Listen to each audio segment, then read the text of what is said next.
Laisse-moi te dire quelque chose qui va peut-être te surprendre. Une femme peut t'aimer et quand même te prendre pour acquis. Oui, vraiment. Ça arrive plus souvent que tu ne le penses. Et le plus fou dans tout ça, on ne réalise même pas qu'on le fait. Jusqu'à ce que tu partes, ou jusqu'à ce que tu arrêtes de nous courir après. C'est là que tout change. C'est là que le silence devient assourdissant. Et c'est là qu'on commence à ressentir le manque. Le manque de cet homme qu'on jurait ne pas avoir besoin. Écoute, la plupart des femmes ne sont pas des manipulatrices diaboliques. On est émotionnelle, impulsive, on cherche la connexion, mais on teste aussi les limites. Parfois, on confond ta constance avec de la faiblesse. Parfois, on prend ta patience pour un manque d'options. Et parfois, on assume juste que tu seras toujours là, jusqu'à ce que tu ne le sois plus. Si tu as cliqué sur cette vidéo, c'est probablement parce que tu as été pris pour acquis. Et tu veux savoir si elle y pense maintenant que tu es parti. Je vais te dire exactement ce qui se passe dans sa tête. Pas depuis un manuel de psychologie, mais depuis l'intérieur. Parce que je suis passée de l'autre côté de cette histoire. Et crois-moi, il y a des signes, des moments psychologiques subtils où une femme commence à regretter l'homme qu'elle a négligé. Je vais te guider à travers ces 7 moments, étape par étape. Reste jusqu'à la fin, parce que le moment numéro 4, c'est celui qui change absolument tout dans sa perception de toi. Et si tu te retires en ce moment même, tu vas comprendre exactement ce qu'elle ressent dans ce silence. Section 1. Quand tu arrêtes de tendre la main. Alors, tu veux savoir quand on commence vraiment à te regretter? Ce n'est pas pendant les disputes. Ce n'est même pas quand on te fait la tête ou qu'on agit comme si on s'en fichait. Non, c'est quand ton nom arrête d'apparaître sur notre téléphone. Voilà ce qui se passe. La plupart des femmes sont habituées à être poursuivies. On est habitué à ce qu'un homme prouve sa valeur, qu'il se montre présent, qu'il soit constant, même quand on est changeante. Et quand un homme continue à se montrer comme ça, on se sent puissante. On pense qu'on te contrôle. Et dans cet état d'esprit, c'est facile de commencer à te prendre pour acquis sans même s'en rendre compte. Mais quand tu arrêtes, c'est là que ça frappe. Au début, c'est de la confusion. Pourquoi il ne m'a pas écrit aujourd'hui? Ensuite, ça se transforme. On commence à vérifier notre téléphone plus souvent, à actualiser nos réseaux sociaux, à regarder tes stories juste pour voir ce que tu fais, même si on ne like jamais et qu'on ne commente jamais. On ressent ce changement dans ton énergie, et notre ego ne sait pas comment gérer ça. Et ne crois pas que ça prend longtemps. Quelques jours, peut-être une semaine de distance, et une femme qui disait avoir besoin d'espace commence soudainement à ressentir de l'anxiété sur ce que tu fais sans elle. Tu dois comprendre un truc. Quand une femme se retire ou agit comme si elle s'en fichait, c'est souvent un test, une façon de voir à quel point tu vas te battre pour elle. Mais si tu pars au lieu de rester, ça choque son système. Parce qu'au fond, elle s'attendait à ce que tu tiennes bon. Et quand tu ne le fais pas, elle commence à réaliser à quel point elle comptait sur ta présence, ta voix, ton attention, ta fiabilité. Les choses qu'elle négligeait avant deviennent les choses qu'elle commence à désirer. Tu arrêtes de tendre la main et c'est le moment où elle commence à réaliser ce qu'elle est en train de perdre. Et le pire pour elle? Elle ne peut plus reprendre là où elle s'était arrêtée, parce que maintenant tu as changé. Tu ne cours plus après. Tu ne donnes plus ton énergie aussi librement. Et soudainement, c'est elle qui doit se poser la question. Ce changement, ce moment où tu te retires, c'est là que le manque commence. Mais ce n'est pas juste ton absence qui l'a fait craquer. Il y a quelque chose de beaucoup plus profond qui se passe dans sa tête. Section 2. On se souvient de ce qu'on n'a pas apprécié. Tu veux savoir ce qui est fou? On ne te regrette pas pour les grands gestes, on te regrette pour les petites choses, les choses qu'on ne réalisait même pas qui comptaient jusqu'à ce que tu arrêtes de les faire. Ce n'est pas les dîners chers ou les surprises extravagantes. C'est comment tu nous envoyais un message « Bonjour » tous les matins sans faute. Comment tu remarquais qu'on était fatigué, même quand on prétendait aller bien. Comment tu te montrais, pas avec des fleurs, mais avec notre snack préféré.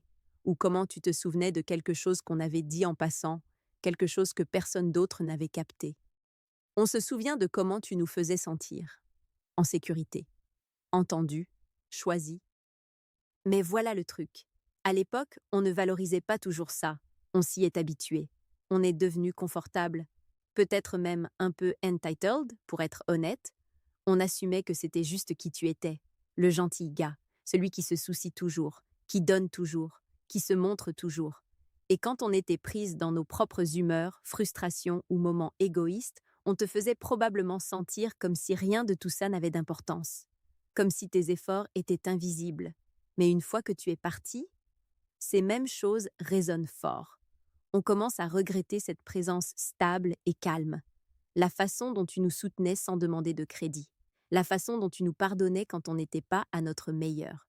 Et on ressent ça, pas parce que tu as arrêté de le faire, mais parce que personne d'autre ne le fait comme toi. On commence à comparer chaque nouveau mec à toi. Et voici la vérité honnête que la plupart des femmes ne diront jamais à haute voix. Quand on se retrouve avec des hommes qui ne montrent pas cette même profondeur émotionnelle, qui ne font pas attention, qui ne nous voient pas comme tu le faisais, c'est là que le regret s'installe. Parce que maintenant, on comprend.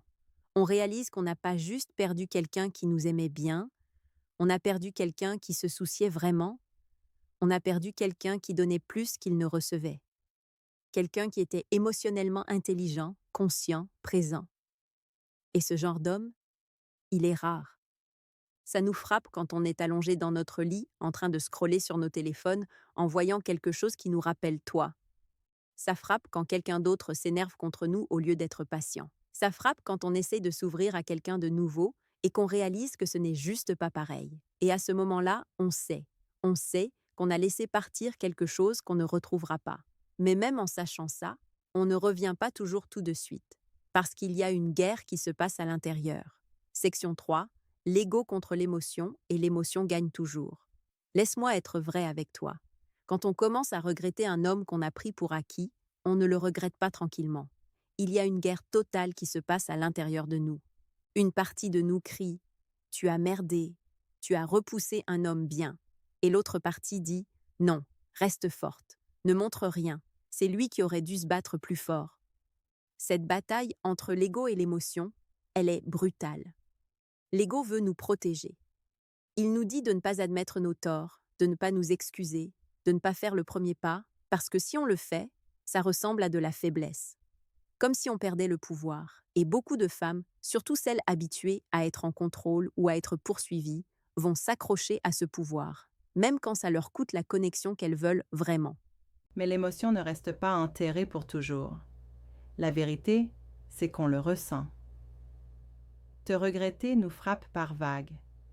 Parfois la nuit quand tout est calme, parfois quand on voit quelque chose qui nous rappelle toi, parfois quand on rit avec quelqu'un de nouveau et qu'on réalise soudainement que ce n'est pas pareil, qu'il ne nous fait pas ressentir ce que tu ressentais.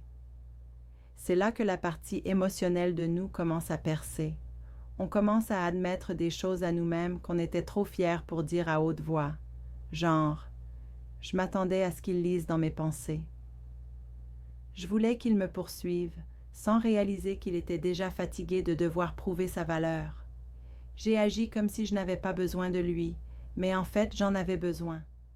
Et quand ces émotions commencent à s'accumuler, l'ego commence à perdre du terrain. Mais voici où ça devient délicat. On ne montre pas toujours ce changement émotionnel directement. Tu pourrais ne pas le voir de l'extérieur. Tu pourrais penser qu'on est passé à autre chose. Mais à l'intérieur, on se débat avec ce qu'on ressent et ce qu'on a peur d'admettre. Parfois, on va tester les os. Genre, regarder tes stories, liker un vieux post, envoyer un message « Hey, j'espère que tu vas bien », qui ne dit pas grand-chose, mais qui veut vraiment dire « Je pense encore à toi ».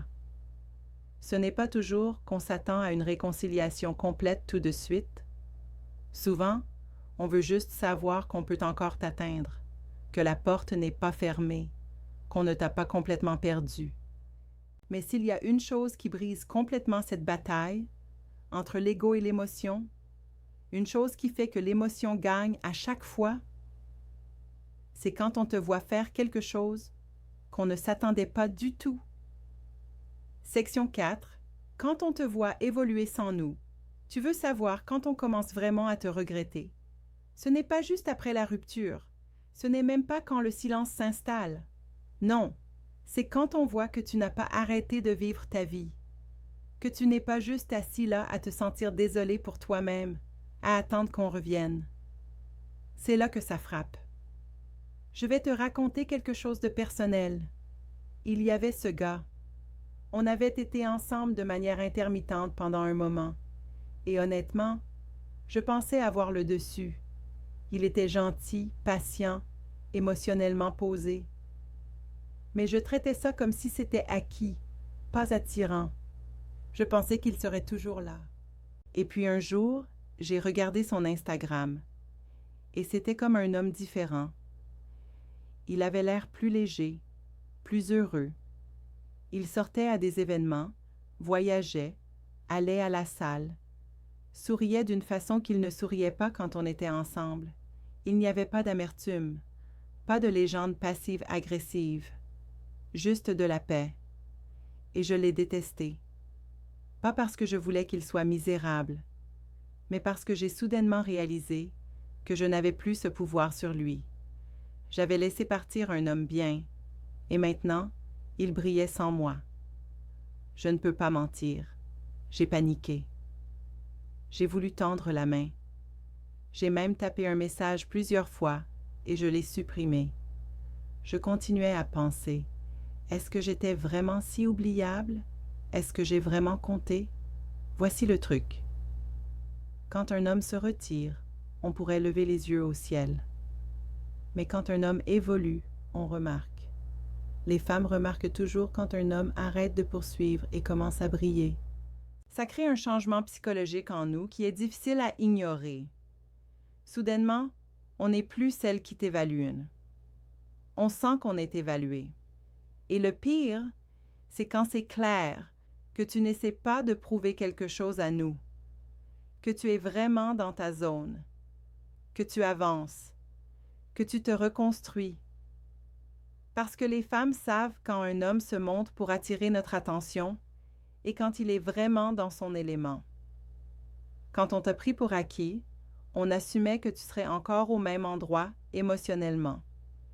Mais quand on voit que tu ne l'es pas, quand ton énergie change, quand tu es calme et non perturbé, quand ton silence a de la substance, ça nous force à faire face à quelque chose qu'on essayait d'éviter. On faisait partie du problème. Et une fois que cette pensée s'installe, elle ne part pas tranquillement. On commence à penser à ce que tu apportais, ta constance, ta douceur, ta force, toutes les choses qu'on ne valorisait pas sur le moment.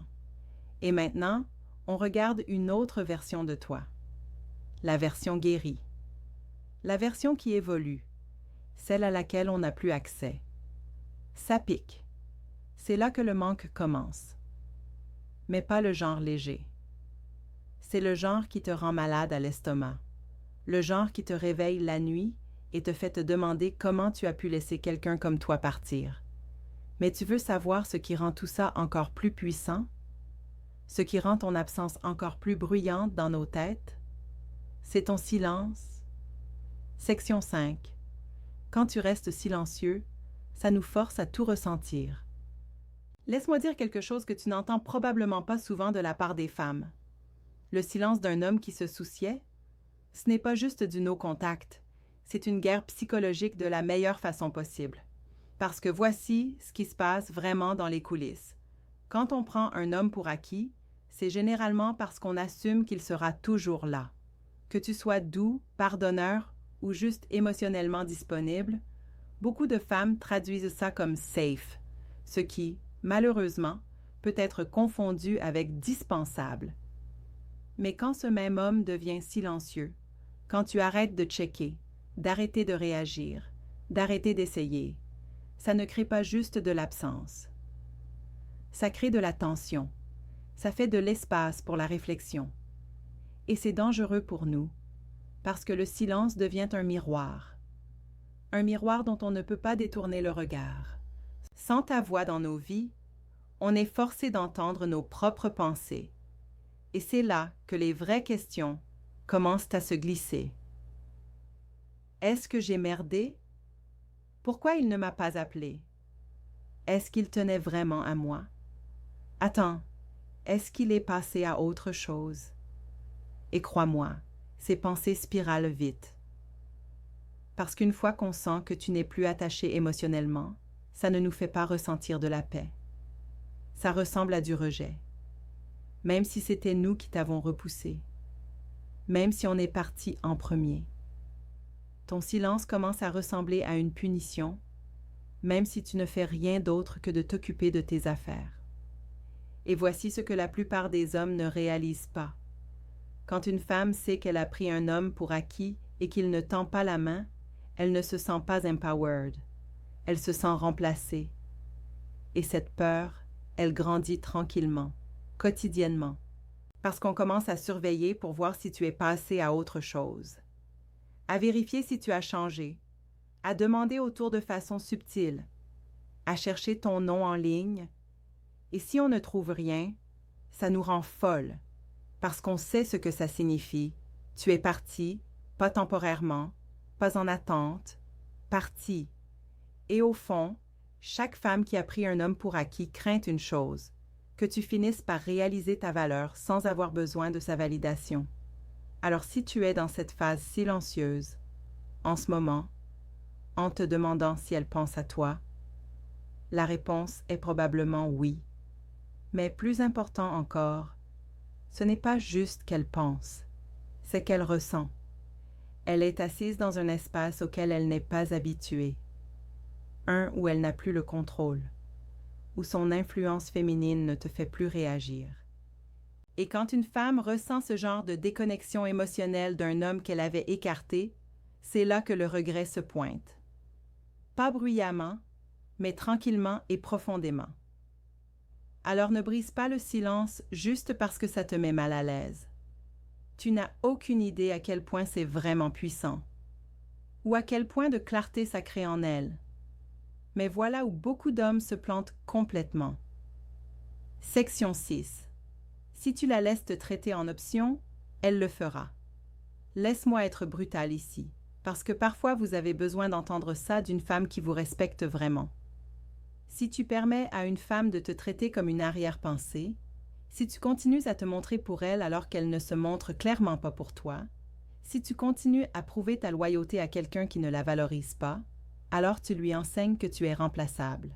Et je te promets, une fois qu'une femme croit ça de toi, elle va commencer à agir comme si c'était vrai.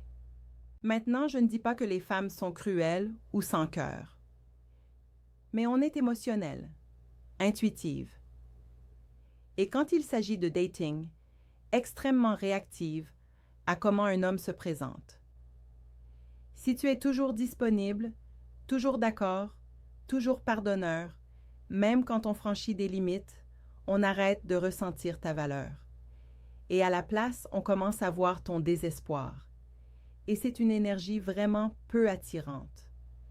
Parce que voici la vérité inconfortable. Les femmes ne respectent pas ce qu'on peut contrôler. Si on sait que tu seras là, peu importe comment on agit, on arrête de ressentir cette attraction pour être notre meilleur autour de toi. Tu deviens facile, prévisible, émotionnellement bon marché. On ne veut pas te prendre pour acquis, mais on le fait. Et au moment où tu t'en rends compte, c'est déjà une dynamique. Une que tu as silencieusement permise. Mais voici la bonne nouvelle. Tu peux changer ça. Et pas en poursuivant. Pas en exigeant du respect. Tu le changes en retirant ton énergie là où elle n'est pas réciproque. Tu changes le pouvoir en te tenant à un standard plus élevé. Pas comme une tactique, mais comme un style de vie. Tu nous montres par l'action que tu sais qui tu es et que tu n'as pas peur de perdre quelqu'un qui ne voit pas ta valeur. Et crois-moi, ce changement, on le ressent. On remarque quand l'énergie change, quand tu arrêtes de poursuivre, quand tu commences à bouger comme un homme qui sait qu'il apporte de la valeur et que tu ne supplies personne de s'asseoir avec toi. Alors si tu es dans une situation où tu as trop donné et qu'elle a commencé à te traiter comme une option, il est temps d'arrêter de la blâmer et de commencer à te vérifier toi-même. Quelle partie de toi continuait à espérer que ton amour serait suffisant pour la faire t'apprécier? C'est cette partie qui a besoin de guérison. Parce que dès l'instant où tu réalises que tu as le pouvoir de définir le ton de comment tu es traité, tout change. Une femme ne peut pas prendre pour acquis un homme qui ne lui donne pas la chance de le faire. Laisse ça couler. Voici la vérité que la plupart des femmes ne diront jamais à haute voix. On ne te regrette pas parce que tu étais gentil. On ne te regrette pas parce que tu as tout fait bien. On te regrette quand tu nous fais ressentir quelque chose qu'on ne peut pas remplacer. Ce n'est pas toujours une question de look, de statut ou d'être le gars parfait. C'est une question de comment tu te portes. C'est l'empreinte émotionnelle que tu laisses derrière quand tu finis par partir. Pas dans la colère, pas dans le désespoir, mais dans la paix. Le détachement calme et confiant frappe différemment. Quand un homme arrête d'essayer de prouver sa valeur et vit simplement comme s'il la connaît, c'est là qu'on commence à se souvenir de lui. Et si on t'a pris pour acquis, ce changement ne fait pas que piquer. Il nous hante. Parce que maintenant, on sait qu'on ne peut pas récupérer cette version de toi. Pas à moins qu'on s'élève pour te rencontrer. Pas à moins qu'on devienne digne de toi. Alors si tu as été blessé par une femme qui n'a pas vu ta valeur, ne cours pas après une clôture. Ne la cours pas après elle. Deviens l'homme qui n'a pas besoin d'être vu parce qu'il se voit déjà lui-même. Et crois-moi, c'est l'homme qu'on regrette. Maintenant, si tu te demandes ce qu'il faut faire exactement quand elle revient, quand elle commence à envoyer ses messages, à tester les os, j'ai fait une vidéo complète sur comment gérer ce moment sans perdre ton pouvoir. Clique sur la vidéo qui apparaît maintenant. C'est la suite logique de celle-ci, et tu ne veux pas la manquer. Mais avant d'y aller, je veux entendre ton histoire. As-tu déjà été pris pour acquis par une femme à qui tu as tout donné? Est-elle revenue ou es-tu parti pour de bon? Dépose ton histoire dans les commentaires. Je vais lire et répondre parce que ces conversations comptent et je respecte chaque homme qui est prêt à grandir à partir de la vérité. On se voit dans la prochaine vidéo.